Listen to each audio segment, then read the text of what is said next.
Assalamualaikum warahmatullahi wabarakatuh. Halo teman-teman semuanya, buah kencur, buah ceri. Perkenalkan, nama aku Resti. Aku adalah seseorang yang mudah memikirkan sesuatu, yang bahkan sesuatu tidak di bawah kendali aku sekalipun. Stres, overthinking, itu sudah jadi hal yang umum bagi kita semua. Dengan survei yang membuktikan 77% manusia mengalami stres, bukan karena percintaan, tapi kehidupan pribadi masing-masing. Apakah kamu termasuk salah satunya? Maka buku ini sangat cocok untuk kamu. Ayo kita ulas kembali secara singkat. Yuk kita belajar bersama-sama untuk hidup yang lebih tenang. Buku Filosofi Teras adalah buku karya Bapak Henry Manampiring yang isinya menjelaskan tentang ajaran ilmu filsafat oleh para filsuf Yunani Romawi kuno seperti Epictetus, Marcus Aurelius, dan Seneca.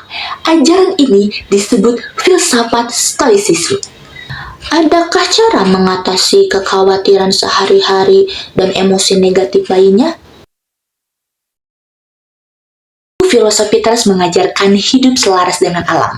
Satu-satunya yang dimiliki manusia yang membedakannya dengan binatang yaitu akal sehat, nalar, rasio, dan kemampuan menggunakannya untuk hidup berkebajikan. Manusia yang hidup selaras dengan alam adalah manusia yang hidup sesuai dengan desainnya, yaitu makhluk bernalar. Mungkin kamu berpikir, ya elah, apa istimewanya ini? Gue juga udah tahu kali kalau manusia lebih pintar dari binatang. Ini mungkin pemahaman lama, tapi stoicisme mengajarkan mengapa kita harus menggunakan rasionalitas. Argumennya kurang lebih seperti ini. Ketika kita tidak menggunakan nalar kita, selain kita menjadi sama dengan binatang, kita akan rentan merasa tidak bahagia karena kita tidak selaras lagi dengan alam. Coba pikirkan situasi sehari-hari ini. Kamu sedang menuju ke kampus, lalu ada yang menyerobot menggunakan mobil Ferrari. Dengan semerta-merta, kamu pasti akan langsung mengejar untuk memaki-maki. Padahal, kamu sendiri menggunakan sepeda listrik. Contoh tadi bukti bahwa kita tidak menggunakan nalar atau rasio kita, apakah menghasilkan sesuatu yang positif? Tentu tidak. Jadi, intinya kita harus sesuai sebagaimana porsinya. Kita manusia, kita berakal, dan biarkan hewan hidup sebagaimana tidak berakal. Jangan sampai tertukar hanya karena emosi yang menyelimuti kamu sama seperti binatang. Jangan sampai seperti itu ya. Ada hal di bawah kendali kita, dan ada hal yang tidak di bawah kendali kita. Sudah banyak dengar istilah itu bukan? Melalui sosial media, video galau dengan caption seperti itu. Apakah kamu sudah benar-benar bisa memahami dan meresapi? Itulah yang dinamakan dikotomi kendali. Stoicisme mengajarkan bahwa kebahagiaan sejati hanya datang dari things we can control. Dengan kata lain, kebahagiaan sejati hanya bisa datang dari dalam.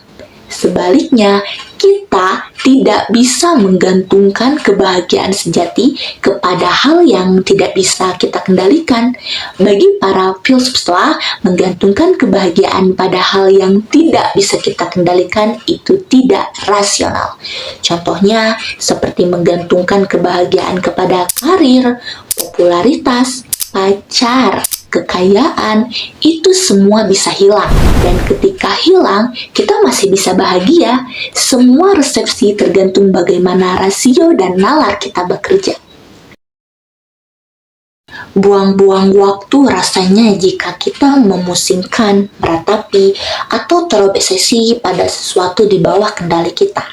Epictetus mengatakan bahwa sumber sebenar-benarnya keresahan dan kekhawatiran kita ada di dalam pikiran kita sendiri. Coba bayangkan situasi-situasi berikut. Ketinggalan kereta saat mau kerja, rumah kebanjiran, pacar selingkuh. Normal kita setuju bahwa peristiwa di atas sangat tidak mengenakan. Tapi menurut stoicisme, itu peristiwa tidak buruk dan tidak juga baik. Namun, persepsi kitalah yang membuat semuanya menjadi buruk. Contohnya seperti kamu kerja dan perusahaan bangkrut, yang terlintas di otak kita, kenapa sih hidup saya apes? Padahal itu opini dan interpretasi pikiran kita sendiri, tidak datang secara objektif dari peristiwa PHK itu sendiri. Inilah yang disebutkan Epictetus bahwa peristiwa yang meresahkan itu datang dari pikiran kita sendiri. Contoh lagi, peristiwa terjebak macet. Interpretasi otomatis kita, alah buang-buang waktu, kenapa macet sih? Emosi yang muncul negatif dong, marah, kesal, frustasi. Coba jika emosi negatif itu kamu ubah menjadi positif. Barangkali kemacetan yang terjadi ingin membuat kamu lebih lama sendiri sebelum bertarung dengan berkas-berkas kerja nanti. Jika seperti itu, interpretasi kamu akan lebih santai. Sesungguhnya, kita mampu memeriksa sebuah peristiwa dan kemudian memutuskan ingin memberi makna seperti apa. Kita seringkali menyiksa diri dengan pikiran kita sendiri, dan itu lebih menyiksa daripada kenyataan yang sebenarnya akan terjadi. Stoicisme memiliki ilmu untuk itu, yang disebut premeditatio. Premeditatio adalah ilmu di mana kita membayangkan kejadian buruk ke depannya, agar ketika terjadi kita tidak terlalu terkejut. Contohnya, seperti kamu akan presentasi, bayangkan jika kamu salah baca teks, kaki kamu tersandung kabel mic, atau tangan yang akan bergetar ketika di depan banyak orang. Dengan membayangkan seperti itu, kamu bisa lebih mempersiapkan untuk bisa menghindari kejadian-kejadian buruk itu. Ataupun rasa khawatir atas persepsi orang-orang saat kita presentasi, takut dicap buruk, atau bahkan diolok karena public speakingnya kurang bagus. Kita setuju manusia menyebalkan satu sama lain. People hurt and open each other. Manusia saling menyakiti dan menyinggung sesamanya. Ini kenyataan, tidak ada tempat dimanapun manusia di dunia ini untuk kita bisa menghindari orang-orang yang menyebalkan. Bahkan di tempat ibadah sekalipun, orang-orang yang menyebalkan ada di luar kontrol kendali kita. Kita tidak bisa mengendalikan perilaku orang lain, tetapi sepenuhnya bisa menentukan apakah kita akan terganggu atau tidak oleh perilaku orang lain. Filosofi teras mengajarkan kita untuk memberikan kuasa kepada orang lain yang mengganggu kita. Artinya, perasaan terganggu oleh perilaku orang lain sepenuhnya terserah kita. Kitalah yang menentukan mau memberi power itu ke orang lain atau tidak. Contohnya, seperti presentasi tadi, jika ada seseorang yang menatapmu remeh, memperhatikan dari ujung kepala sampai ujung kaki, seperti ini.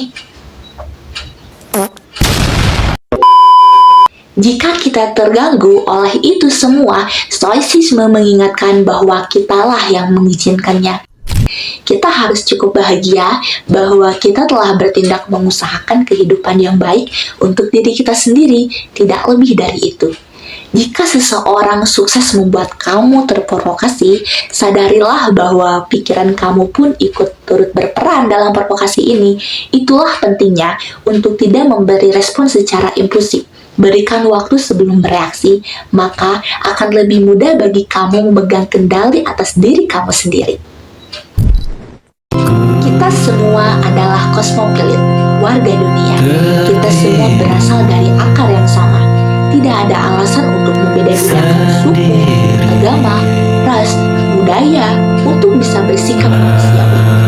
Di kehidupan yang melelahkan ini, cukup menjadi manusia yang selaras dengan alam, menggunakan nalar, menjalankan kebajikan, akan membawa hidup yang lebih baik, bahkan kehidupan singkat sekalipun.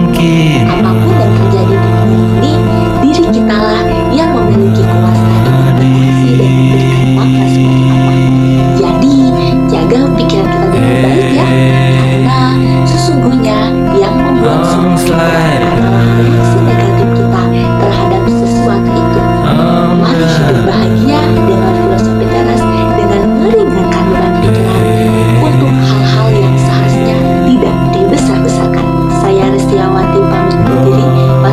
Wassalamualaikum warahmatullahi wabarakatuh.